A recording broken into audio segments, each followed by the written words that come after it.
Before I begin the review, I just wanted to let you know I got a review copy of the game. Yep, that's it. Start the intro.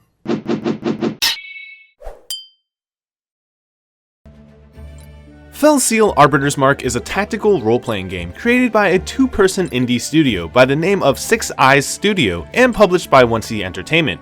Felseal takes inspiration from another popular game from the golden age of JRPGs, Final Fantasy Tactics, and incorporates a lot of its mechanics while adding its own touch to things. Tactics was one of my first and most beloved tactical JRPGs, so there was a lot of nostalgia playing through Felseal. Needless to say, I got hooked on the game quickly and logged over 100 hours played. Despite Felseal taking inspiration from Tactics, it doesn't just copy and paste the formula like some other Tactics clones I've played. Felseal took it to the next level and incorporated additional combat mechanics and an improved progression system to create a new and fun experience. I'll try to touch on every part of the game in 11 minutes, so I will be dividing the review into sections.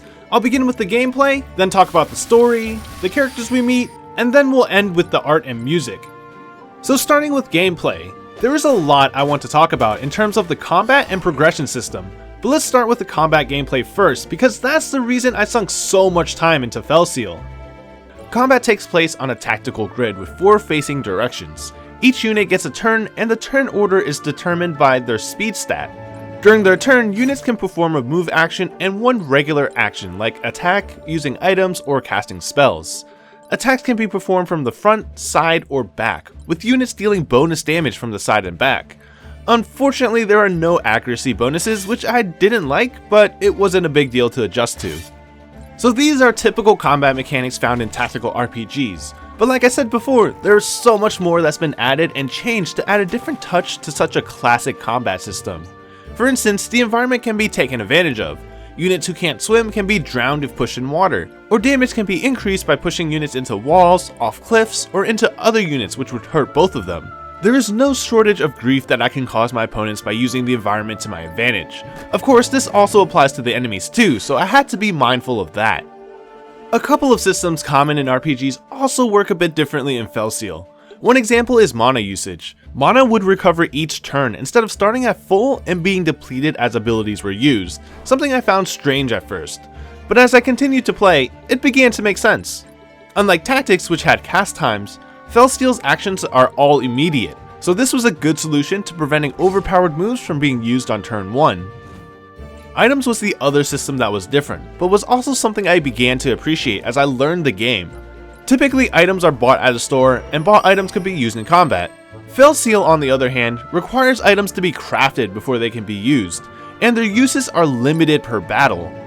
This forces me to be a little more careful about who I use my items on, or at the very least, use other options like including support classes in my lineup rather than over-relying on items. My favorite addition to Felseal is the injury system. When a unit gets defeated in combat, they will gain a status called an injury, which acts differently based on the difficulty setting. I played using the default, which just makes it so injuries reduce a unit's stats, and to recover from them, the unit just needs to not be used in combat. If I wanted more of a challenge, I also have the option to set injuries to be permanent, and for there to be permadeath if a unit gets 5 injuries. People who know me know that I like challenges, so this is definitely very appealing for a second playthrough now that I know more about the game. This type of setting forces me to really think about my strategies in order to avoid crippling my party, or at worst, losing the members I spent so long building up. But it's that kind of difficulty that really makes me enjoy the game. Even without the stringent injury system, Felseal still required strategy to win, an aspect that I consider to be the strongest part of this game. The versatility of the difficulty settings really made a difference in fine-tuning what I wanted my experience to feel like. I can make enemies have higher than normal base stats, and also control their level. If there wasn't a difficulty setting, I'm not sure if I would have liked it as much as I did. Of course, this isn't for everybody, and there are also settings to make the game easier if that suits you better. While I am praising the combat a lot, it owes a lot of it to the rewarding progression system, because without that, it wouldn't be fun, or worth going through. Felseal gives the flexibility to create diverse and very customizable units. A lot can be done, not only in terms of builds, but changing the way your character looks, with hats, clothing, hairstyles, and accessories. These customization options also have a wide variety of color palettes to choose from. Each unit has a main class which obviously grants access to that class's skill set, but it also gives you access to that class's 2 passive abilities. But we're not done yet. There is an additional slot for another class's skill set, as well as 2 additional passive slots that can be freely assigned with passives from any class that has been learned. We only get 1 counter ability though, which can also be set to any counter ability learned from any class. Once more abilities are unlocked, some very powerful characters can be made, and that's where the fun really begins, at least for me. As much as I like being a newbie where I slowly learn the mechanics of the game while using a lot of strategy to overcome my enemies instead of pure strength, nothing beats completely decimating enemies who have no fighting chance. The gameplay experience is great, but unfortunately the story wasn't as strong, though it wasn't exactly terrible either. It was interesting enough for me to follow it and continue playing. The premise of the story is about a council of 6 people called Immortals, who are all-powerful beings who govern the world after removing a threat that almost destroyed it. Though they're not really gods if you were thinking that. Immortals rely on a group of people called Arbiters to keep peace, as there isn't enough Immortals to handle all the problems of the world.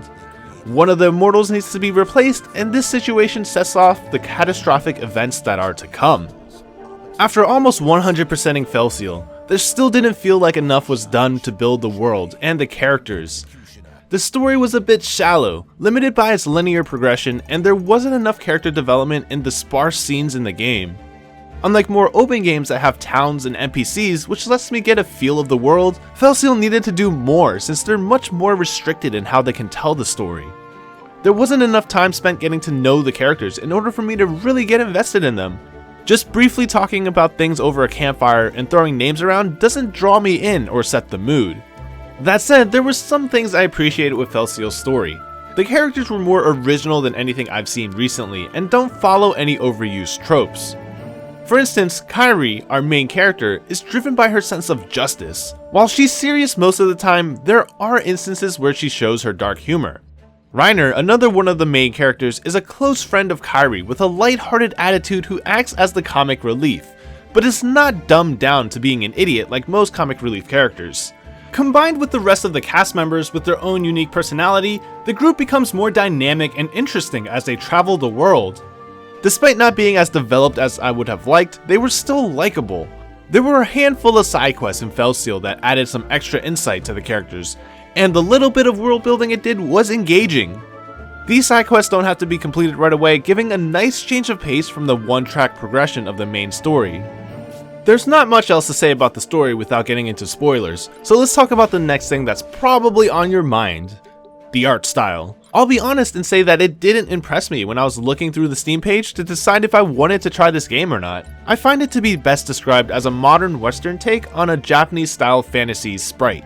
Not quite full anime or chibi-like with any exaggerated features like the large eyes, a small nose, and tiny mouth, but not quite cartoonish either. The more time I spent playing the game, the more the art style actually began to grow on me. I started to like how the characters looked, and it was unique compared to other games I've played, a welcome change in my book. It looks kind of like an updated Final Fantasy Tactics game from the Game Boy days. While the character sprites were decent, I really liked the design of the different environments that I traveled through. It looks like it came out of a fairy tale and fits the fantasy setting well. It's vibrant, full of life, and the levels are diverse. It never felt repetitive going from one battlefield to the next. The ambiance of the stages were also done very well. There were a lot of little details I liked, such as the animals hanging around watching as the fight ensues, or the way the tree branches move against the breeze. While the art took a bit of time to adjust to, I was immediately impressed by the music, which was composed by Jan Morgenstern, a German composer.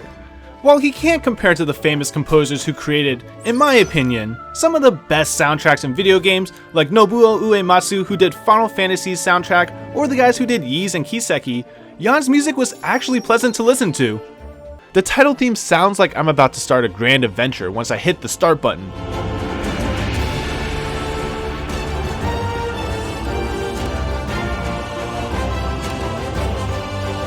The world map theme fits that of a typical overworld theme.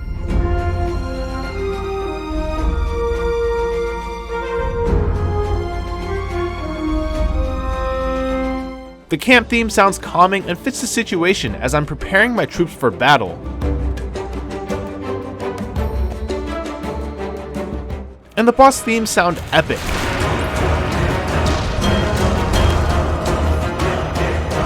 Every piece fits the situation well.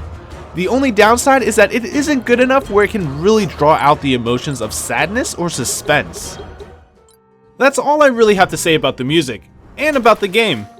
Felseal was something that I almost skipped out on, and I'm really glad I didn't. It really scratched that Final Fantasy itch that I never knew I had.